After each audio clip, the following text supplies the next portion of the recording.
Close your eyes for a moment. Imagine a house where the sun rises every morning, flooding the rooms with golden light. Yet for one small boy, the world remains draped in an unending velvet black. In 9th century Bukhara, there is a home that carries a heavy silence.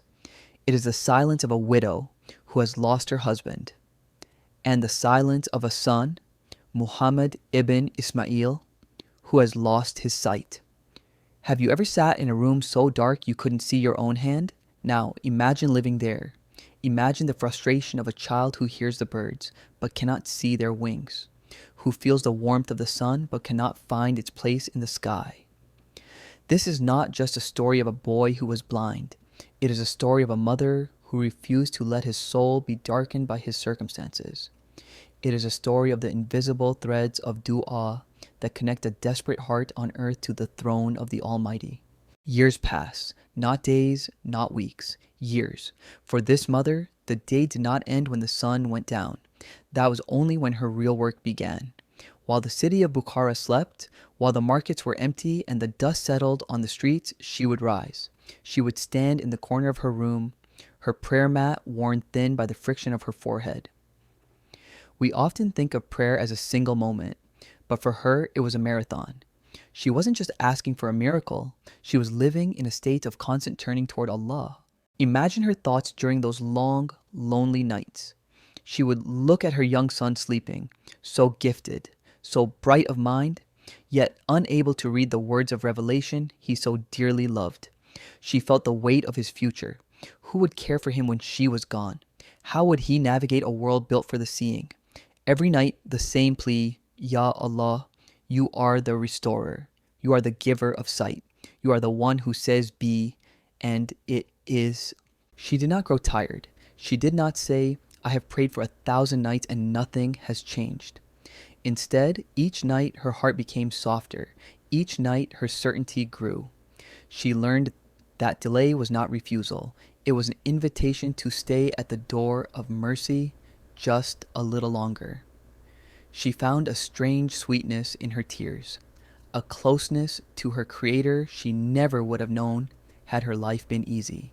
One night, after years of this quiet, consistent rhythm of worship, the exhaustion of the heart met the peace of the soul.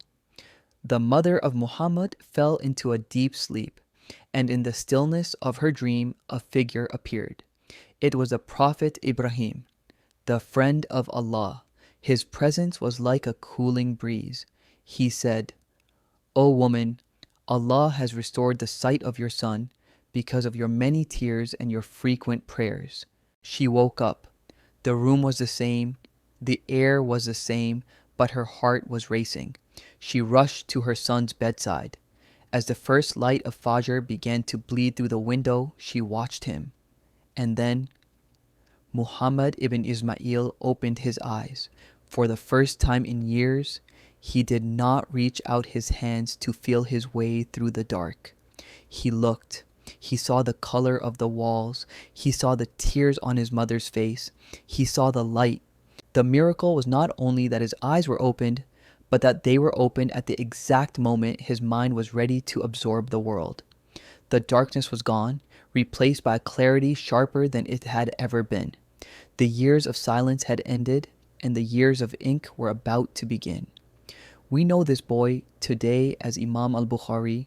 We know him as the man who traveled thousands of miles, who memorized hundreds of thousands of Hadith, and who gave the Ummah its most authentic book after the Quran. But when you hold a copy of Sahih al-Bukhari, when you read the words, the Prophet said, remember this.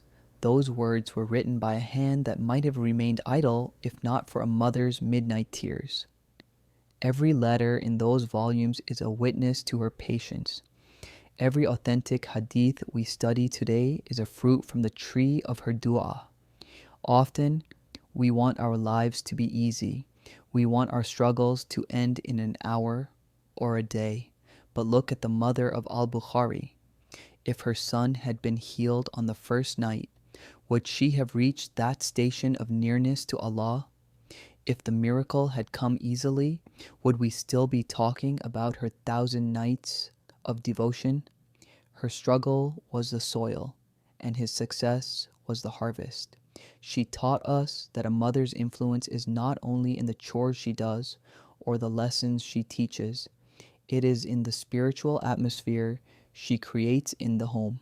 She fought a battle in the unseen world so that her son could win a battle in the seen world. What does this reveal to us? It tells us that no sincere prayer is ever lost. Sometimes Allah withholds the answer to make the gift even more precious when it finally arrives. The lesson is simple. Do not focus on the closed doors in your life. Focus on the one who holds the keys.